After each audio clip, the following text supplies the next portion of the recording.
পশ্চিমবঙ্গে বিজেপির সরকার হলে পশ্চিমবঙ্গের উন্নতি হবে, পশ্চিমবঙ্গবাসীর উন্নতি হবে। আর তৃণমূলের কি সমস্যা হবে? তৃণমূলের এটাই সমস্যা হবে, তৃণমূল কোনো মুসলিমকে ব্রেন ওয়াশ করে জঙ্গি তৈরি করতে পারবে না। কারণ তৃণমূল যাদেরকে জঙ্গি তৈরি করে তারাও উন্নতির পথে এগিয়ে যাবে। ফলে পশ্চিমবঙ্গবাসী যখন উন্নতির পথে এগিয়ে যাচ্ছে, তখন তৃণমূল তো কাউকে জঙ্গি তৈরি করতে পারছে না। ফলে তৃণমূল যখন কাউকে জঙ্গি তৈরি করতে পারছে না, ফলে এই তৃণমূল যে চুরি চামারিগুলো করছে এখন, সেই চুরি চামারিগুলোও করতে পারবে না। কারণ তৃণমূল তো জঙ্গি তৈরি করে এই কারণেই, তাই না? নিরীহ সাধারণ মানুষকে দমানোর জন্য।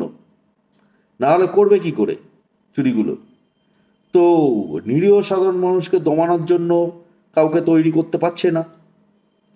যাদেরকে তৈরি করতো এতদিন ধরে, তারাও উন্নতির পথে চলে যাচ্ছে, তারাও তৃণমূলের সাথে থাকছে না। ফলে পশ্চিমবঙ্গের উন্নতি হচ্ছে, কিন্তু তৃণমূলের চুরি বন্ধ হয়ে যাচ্ছে। তৃণমূল আর চুরি করতে পারছে না। এখানেই তৃণমূলের সমস্যা।